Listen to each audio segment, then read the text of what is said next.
آج میں اس مبارک مدرسے میں حاضر ہو کر ایک عجیب مسرت محسوس کر رہا ہوں اور مسرت کے اور غم کے ملے جلے جذبات میں یہاں حاضری دے رہا ہوں۔ مسرت اس بات کی کہ الحمدللہ شہید اسلام حضرت مولانا خالد محمود سومرو قدس اللہ تعالی سرہ کے لگائے ہوئے اس چمن میں تقریباً 20 سال کے بعد مجھے حاضری کا موقع مل رہا ہے،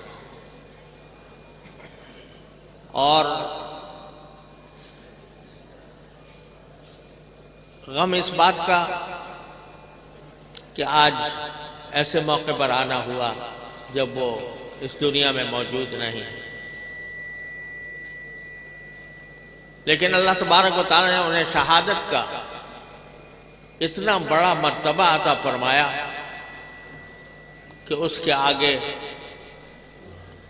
بے شمار زندگیاں ہیچ در ہیچ۔ میں کبھی شعر کہا کرتا تھا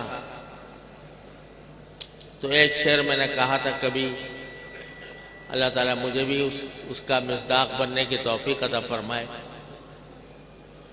وہ شعر یہ، وہ جان کیا جو نہ ہو خرچ تیرے رستے میں، وہ جان کیا جو نہ ہو خرچ تیرے رستے میں، جو تیرے در پہ نہ بہہ جائے وہ لہو کیا ہے۔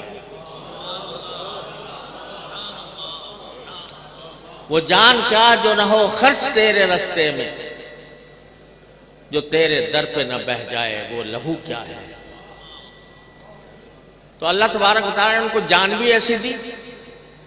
اور لہو بھی ایسا دیا جو جانوں کی جان اور جو لہووں کو لہو، اللہ تبارک و تعالیٰ نے ان کو اس مقام پر پہنچایا۔ افسوس ہے کہ ان کی شہادت کو آج 8 سال کے قریب شاید ہو رہے ہیں، لیکن دوسرے شہداء کی طرح ان کے قاتلوں کو ابھی تک کیفر کردار تک نہیں پہنچایا جا سکا۔ یہ ہمارے دور کا ایک المیہ ہے۔ اللہ تعالی ہمیں امن و امان بھی عطا فرمائے، اور جو وطن کی خاطر، اسلام کی خاطر جو اپنی جانیں دیتے ہیں، اللہ تبارک و تعالی ان کے قاتلوں کو اور دشمنوں کو کیفر کردار تک پہنچانے کی بھی توفیق عطا فرمائے۔